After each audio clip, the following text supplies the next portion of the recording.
لہذا پھر سے میں کہتا ہوں 26 سال پہلے جب میں نے اپنی انصاف کی تحریک شروع کی تھی تو میں نے ایک چیز نشاندہی کی تھی کہ ہمارا مسئلہ ہی ایک ہے، یا انصاف نہیں ہے، کیونکہ میں نے تو ساری دنیا دیکھی ہوئی تھی، مجھے تو پتہ ہے خوشحالی کیوں آئی ہے وہاں. میں پاکستانیوں سے جو باہر رہتے ہیں، بزنس کرتے ہیں، میرا تو ان سے ملنا جلنا تھا، تو مجھے تو پتہ تھا کہ وہ کیوں بیچارے آنا چاہتے ہیں پاکستان، وہ بیچارے پاکستان میں انویسٹ کرنا چاہتے ہیں، لیکن وہ کیوں نہیں آ سکتے؟ کیونکہ ان کو یہاں اعتماد نہیں ہے. ایک انگریزی کا لفظ ہے کانٹریکٹ انفورسمنٹ. ان کو اعتماد نہیں ہے کہ ہمارا جو کانٹریکٹ آنر ہوں گے یا نہیں ہوں گے، تو وہ پیسہ نہیں لگاتے ہیں. سرمایہ کار ہمیشہ بزدل ہوتا ہے، کیونکہ سرمایہ کار نے اپنا پیسہ کمایا ہوتا ہے، وہ چاہتا ہے ادھر پیسہ لگائے جدھر اس کی آمدنی ہوگی. تو جب اس کو یہ خوف ہو جائے کہ میں اگر یہاں انویسٹ کروں گا تو یہ پیسہ میرا پھنس جائے گا، وہ کبھی پیسہ نہیں لگائے گا. وہ جتنا مرضی پاکستان سے پیار کرتا ہو، جتنا مرضی درد رکھتا ہو پاکستان سے، وہ سیلاب کے لیے ہم نے مانگے، اربوں روپے گھنٹوں میں اکٹھے ہو گئے، لوگوں نے پیسے دیے، لیکن سرمایہ کاری نہیں کرتے. تو لہذا یہ جو ہماری تحریک ہے، اور میں اللہ سے دعا کرتا ہوں کہ یہ جو ہماری حقیقی آزادی کی تحریک ہے، یہ دراصل انصاف کی تحریک ہے، اور یہ شروع ہوتی ہے جب ہماری عدالتیں کھڑی ہو جاتی ہیں. ایک لوگوں کے لیے جو سمجھتے ہیں ہم کمزور ہیں اور ہمارا طاقتور کے سامنے آمنا سامنا ہو گیا، تو لوگ چاہتے ہیں کہ ہماری عدالتیں ہمارے ساتھ کھڑی ہوں. میں وہ ونسٹن چرچل جو برطانیہ کا پرائم منسٹر تھا دوسری جنگ عظیم کے اندر، تو جب ہٹلر کی جو بالکل برطانیہ کے اوپر حملہ کرنے یعنی آنے لگی تھی برطانیہ کے اوپر، وہ فرانس کے بارڈر پہ کھڑی تھی، ان کے جہاز بمباری کر رہے تھے برطانیہ پہ، تو خوف میں لوگ جب اس کے پاس گئے اور پوچھا کہ ہم بچ جائیں گے، تو چرچل نے کہا کہ کیا عدالتیں انصاف دے رہی ہیں؟ وہ حیران ہوئے کہ جی عدالتوں کا کیا چکر ہے؟ انہوں نے کہا جی دے رہی ہیں. تو ونسٹن چرچل نے کہا کہ کوئی طاقت ہمیں تباہ نہیں کر سکتی جب تک ہماری عدالتیں انصاف تھے. تو میں آج پھر سے بڑے ریسپیکٹفلی آنریبل چیف جسٹس سے کہتا ہوں کہ یہ بہت امپورٹنٹ چیز ہے. پاکستان کا نمبر 1 انویسٹیگیٹو جرنلسٹ صحافی ارشد شریف کو شہید کیا گیا. اس کے اوپر پوری تحقیقات ہونی چاہیے. کون تھے وہ لوگ جنہوں نے دھمکیاں دیں؟ کنہوں نے اس کے اوپر ایف آئی آر کٹوائیں؟ کیوں ملک سے باہر اس کو جانا پڑا؟ اس کے بعد کیوں آگے ادھر سے گیا؟ اور پھر اس کا قتل، یہ جو اس کو شہید کیا گیا، اس کے اوپر پوری انویسٹیگیشن ہونی چاہیے. دوسری چیز میں سمجھتا ہوں کہ اعظم سواتی سے ہوا، اس کے اوپر صرف سپریم کورٹ کے اوپر ہمیں اعتماد ہے کہ وہ اس کے اوپر انویسٹیگیٹ کر سکتے ہیں. اور تیسرا میرا کہ یہ تو میرا حق ہے ایف آئی آر کا، تو میں چاہتا ہوں کہ اس کے اوپر بھی ہمارا سپریم کورٹ ایکشن لے. اب میرا جو دوسرا ایشو ہے وہ یہ کہ یہ جو لندن میں فیصلہ ہو رہا ہے، 2 اہم فیصلے کر رہے ہیں. کیا الیکشن جلدی ہوگا یا لیٹ ہوگا، اور دوسرا فیصلہ ہے کہ آرمی چیف کون بنے گا. تو میں پھر سے آج ساری قوم کے سامنے یہ بات رکھنا چاہتا ہوں کہ یہ ناممکن ہے کسی کا تصور کرنا کہ ایک مفرور، ایک سزایافتہ آدمی ملک کے اتنے اہم فیصلے کرے گا. یہ کسی مہذب معاشرے میں نہیں ہوتا. اور اس سے بھی بڑی بات کہ جو شہباز شریف پرائم منسٹر ہے، کیا اسے نہیں پتا کہ اتنا سینسٹیو معاملہ جو کہ آرمی چیف کی سلیکشن کا، یہ کیسے ایک مفرور اس سے کیسے کنسلٹ کر سکتا ہے؟ یہ آفیشل سیکرٹس ایکٹ کی وائلیشن ہے، اور اس کے اوپر ہم اپنے وکیلوں سے بات کر رہے ہیں، ہم اس کے اوپر ایکشن لیں گے. کیونکہ یہ کیسے اتنی بڑی، اتنی امپورٹنٹ پوزیشن پاکستان کی نیشنل سیکیورٹی کے لیے، آرمی چیف کی جو پوزیشن ہے وہ اتنی امپورٹنٹ ہے، یہ کیسے اس مفرور کے سامنے پاس بیٹھ کے ڈسکس کر سکتا ہے؟ اور دوسری بات کہ الیکشن ہوں گے یا نہیں ہوں گے، یا کب ہوں گے، اینڈ میں ہوں گے، جلدی ہوں گے. سوال یہ ہے کہ کیا وہ مفرور، وہ سزا یافتہ آدمی جو کہ چوری کے پیسے سے وہاں بیٹھا ہوا ہے لندن میں، کیا وہ فیصلہ کرے گا یہ اہم؟ کیا اس کو پاکستان سے پیار ہے یا اس کو کوئی اسٹیک ہے پاکستان میں؟ بچے اس کے باہر برطانیہ پاسپورٹ لے کے بیٹھے ہوئے دونوں بیٹے، اس کا جو سمدھی ہے، جو اسحاق ڈار ہے، وہ باہر، اس کے بچے باہر بیٹھے ہوئے ہیں، شہباز شریف اس کا بیٹا باہر بیٹھا ہوا ہے، سب بھاگے ہوئے ہیں کرپشن کیسز سے۔ کیا یہ آدمی فیصلہ کرے گا کہ پاکستان کے لیے الیکشن جلدی ہونے چاہیے بعد میں؟ جس آدمی کا صرف مقصد ایک ہے، کس طرح وہ پہلے جو پاکستان کا پیسہ چوری کیا، اربوں ڈالر اس نے باہر رکھا ہوا ہے، اور پھر NRO کیسے لینا ہے، اس پیسے کو بچانا کیسے ہے، جس آدمی کا اصل مقصد یہ ہو، کیا وہ فیصلہ کرے گا کہ پاکستان میں الیکشن کب ہونا ہے؟ سب کو پتا ہے، کوئی بھی معیشت کے ماہرین سے آج آپ پوچھ لیں کہ جس دلدل میں پاکستان گرتا جا رہا ہے، جو اس وقت پاکستان کے حالات ہیں، جو معاشی حالات ہیں، جو مہنگائی ہے، جو بے روزگاری ہے، جو انڈسٹری بند ہو رہی ہے، جو ہماری ریمیٹنسز گر رہی ہیں، ایکسپورٹس گر رہی ہیں، آمدنی کم ہو رہی ہے، جو ہمارے کسانوں کا آج حال ہے، ہر چیز نیچے جا رہی ہے۔ جب ملک کی آمدنی کم ہوتی جا رہی ہے تو ہم نے قرضے کیسے واپس کرنے ہیں؟ قسطیں کیسے واپس کریں گے جب آمدنی کم ہوتی جا رہی ہے؟ اور یہ کیسے ٹھیک ہوگا؟ جب تک یہ حکومت بیٹھی ہے تو ٹھیک نہیں ہوگا، کیونکہ جب تک اکنامک سٹیبلٹی تب تک نہیں آتی، یعنی معیشت جب تک استحکام اس کا ہو ہی نہیں سکتا جب تک سیاسی طور پہ استحکام نہ ہو۔ پولیٹیکل سٹیبلٹی ہوگی تو معیشت کی سٹیبلٹی ہوگی، وہ ہو ہی نہیں سکتی کیونکہ کسی کو ہی نہیں پتا کہ آگے کیا ہوگا، حکومت کتنی دیر چلے گی۔ تو وہ آدمی جس کا پیسہ باہر پڑا ہے، کیا وہ پاکستان کے لیے کیا فیصلہ بہتر ہے، ابھی جلدی الیکشن ہو یا بعد میں ہو، کیا وہ فیصلہ کرے گا؟ کیونکہ اس کا تو انٹرسٹ یہ ہے ہی نہیں، وہ تو دیکھ رہا ہے کہ اس کا پیسہ بچے گا کیسے۔ وہ صرف تعیناتی بھی اس طرح ہی کرے گا، دیکھے گا کہ اس کے انٹرسٹ کون بچاتا ہے۔ وہ تو میرٹ کا سوچ ہی نہیں رہا، کبھی بھی نہیں سوچا، ساری زندگی میرٹ کا نہیں اس نے سوچا۔ کب اس نے ججز کے اوپر یا کوئی بھی اداروں کے اوپر جب لوگ بیٹھے ہیں، نیب ہے، یا کبھی میرٹ کا نہیں سوچا، کیونکہ اس کا تو ہے ہی اتنا پیسہ بنا لیا، اب اسے بچائے گا کیسے؟ لہذا یہ ملک کا سب سے بڑا المیہ ہے کہ وہ آدمی جس کا انٹرسٹ پاکستان سے ملتا ہی نہیں ہے، جو کبھی صرف اپنے آپ کو بچانے کے لیے کہ کیونکہ ابھی الیکشن ہوں گے تو اس کو ڈر ہے کہ وہ ہار جائے گا، تو لہذا وہ ڈیلے پاکستان کے لیے نہیں کر رہا، اپنی ذات کے لیے کر رہا ہے، پاکستان کو نقصان پہنچانے کے لیے۔ تو میری دوسرا پوائنٹ یہ ہے کہ یہ بھی آج سارے ملک کو سوچنا چاہیے کہ ایک ایسے آدمی کو کیا ہمیں اجازت دینی چاہیے اتنے اہم فیصلوں کے لیے؟ بالکل نہیں دینی چاہیے، اور یہ جو بھی فیصلہ کرے گا اپنی ذات کے لیے کرے گا، پاکستان کے لیے نہیں کرے گا۔ اب میری تیسری بات، دیکھیں میں 26 سال سے پالیٹکس میں ہوں، 26 سال سے میں ایک چیز کہہ رہا ہوں کہ ہم دوستی سب سے کرنا چاہتے ہیں لیکن غلامی کسی کی نہیں کرنا چاہتے۔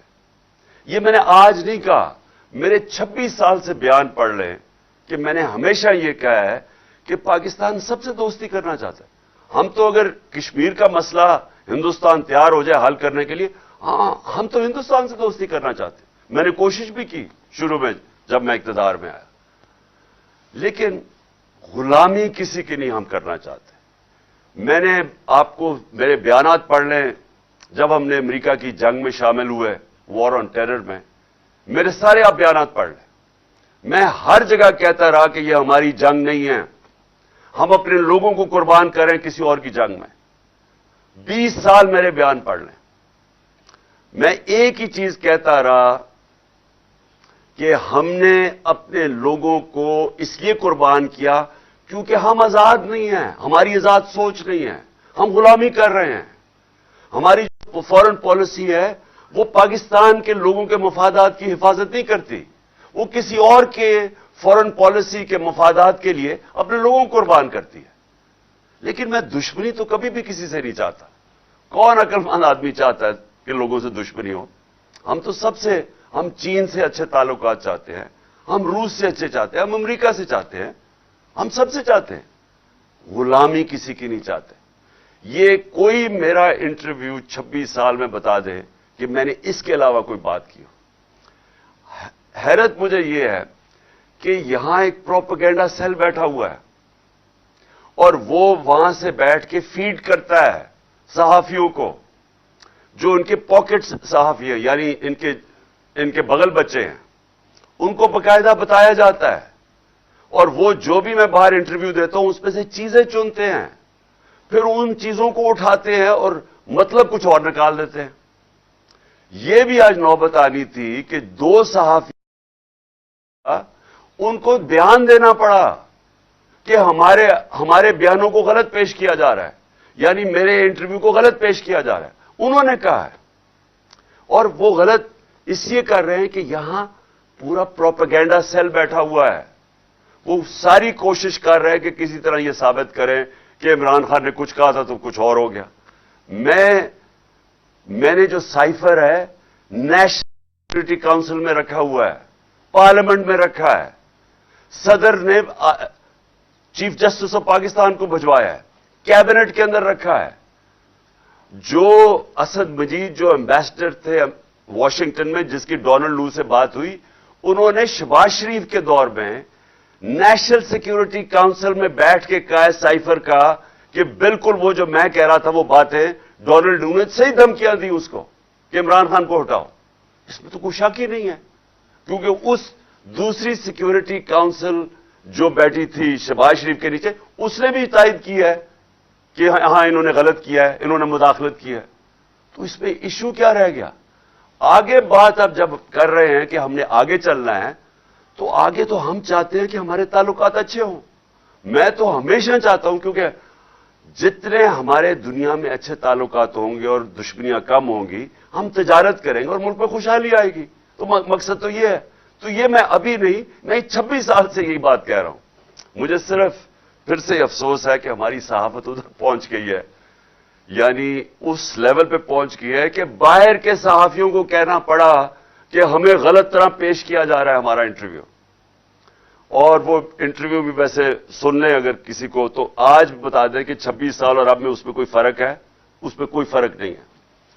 اور آخر میں آپ سب کو, اپنی قوم کو, میں آپ سب کو یہ کہنا چاہتا ہوں کہ یہ وقت آپ نے جانے نہیں دینا. کبھی کبھی قوموں کی زندگیوں میں پھر سے کہتا ہوں, ایسا وقت آ جاتا ہے قوم اس موڑ پہ کھڑی ہو جاتی ہے کہ اگر وہ صحیح فیصلہ کر لے بحیثیت قوم, تو وہ اپنی تقدیر بدل سکتی ہے. ہم آج ادھر کھڑے ہیں کہ ہم ایک حقیقی آزادی کے سفر پہ نکلے ہوئے ہیں. یہ جو ہماری مارچ ہے یہ حقیقی آزادی کے لیے, جو آتی ہے انصاف سے. عام آدمی پوچھتے ہیں کہ جی ہمیں کیا فائدہ ہوگا؟ آپ کو انصاف سے کیا فائدہ ہوگا؟ انصاف سے آپ کو حقوق ملیں گے, حقوق آپ کو آزاد کریں گے. آپ کو وہ مشکلوں جو مثلا چھوٹا کاروبار کرنے والا اس کو سارا وقت مشکل پڑی ہوتی ہے, کبھی کوئی رشوت مانگتا ہے, کبھی کوئی پیسے مانگتا ہے, اس کو ہر وقت اس کو مشکلیں پڑی ہوتی ہیں. دبئی میں نہیں ہوتی, ملیشیا میں نہیں ہوتی, برطانیہ میں نہیں ہوتی, لیکن یہاں ہوتی ہے کیونکہ قانون نہیں ہے. ہم 129 نمبر پہ انصاف کے رول آف لا کے انڈیکس میں 129 پہ ہے پاکستان. تو جب انصاف ہی نہیں ہے لوگ آزاد نہیں ہیں, اور جب آزاد نہیں ہے خوشحالی نہیں آتی. تو خوشحالی کے راستے میں رکاوٹ ہے کہ ایک وہ قانون ہے جو طاقتور کے لیے ایک اور کمزور کے لیے دوسرا ہے. اس کے لیے قوم کو کھڑا ہونا پڑتا ہے.